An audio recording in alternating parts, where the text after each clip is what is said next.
किस शर्त पर हनुमान जी हुए थे महाभारत युद्ध में सम्मिलित। महाभारत युद्ध से पहले एक बार श्री कृष्ण ने हनुमान जी और अर्जुन दोनों को द्वारका नगरी बुलाया।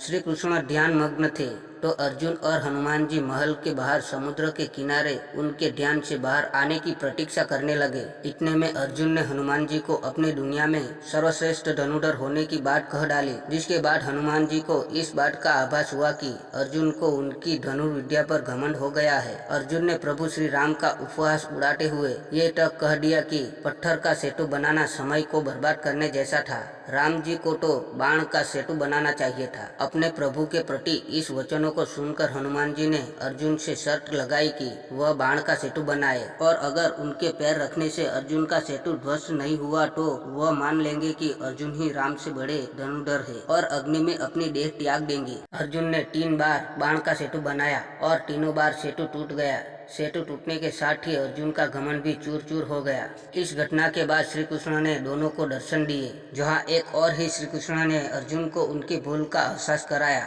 तो वही दूसरी ओर उन्होंने हनुमान जी से ध्वजा के स्वरूप में अर्जुन के रथ पर स्थापित होने का आग्रह किया। हनुमान जी ने प्रभु की बात तो मानी, लेकिन एक शर्त रख डाली। शर्त यह थी कि जिस प्रकार राम अवतार में उन्होंने हनुमान जी को युद्ध के साथ साथ ज्ञान भी दिया था, उसी प्रकार उन्हें महाभारत युद्ध में भी ज्ञान का सार चाहिए। माना जाता है कि श्री कृष्ण ने गीता का सार अर्जुन की आड़ में हनुमान जी की विनती पर उन्हें सुनाया था। महाभारत युद्ध के दौरान हनुमान जी पूरे 18 दिनों तक ध्वजा के रूप में अर्जुन के रथ पर विराजमान थे। अर्जुन और उनके रथ की रक्षा हनुमान जी ने की थी। अर्जुन का रथ तो दिव्य और विस्फोटक बाणों के कारण कब का ध्वस्त हो जाता है, लेकिन हनुमान जी के विराजित होने की वजह से युद्ध में अर्जुन और उनका रथ सुरक्षित रहे। युद्ध के बाद श्री कृष्ण ने अर्जुन को रथ से उतरने के लिए कहा और खुद भी रथ से दूर चले गए। और जब श्री कृष्ण के कहने पर हनुमान जी ने अर्जुन का रथ छोड़ा तो वह 2 पल में ही भयंकर अग्नि की चपेट में आ गया और रथ के चिथड़े चिथड़े उड़ गए। तो ये थी महाभारत युद्ध से जुड़ी हनुमान जी की उपस्थिति की कथा। अगर आपको यह पौराणिक कथा अच्छी लगी हो तो इसे लाइक शेयर जरूर करें, और इसी तरह के अन्य पौराणिक कथाओं से जुड़ी कहानियाँ सुनना चाहते हो तो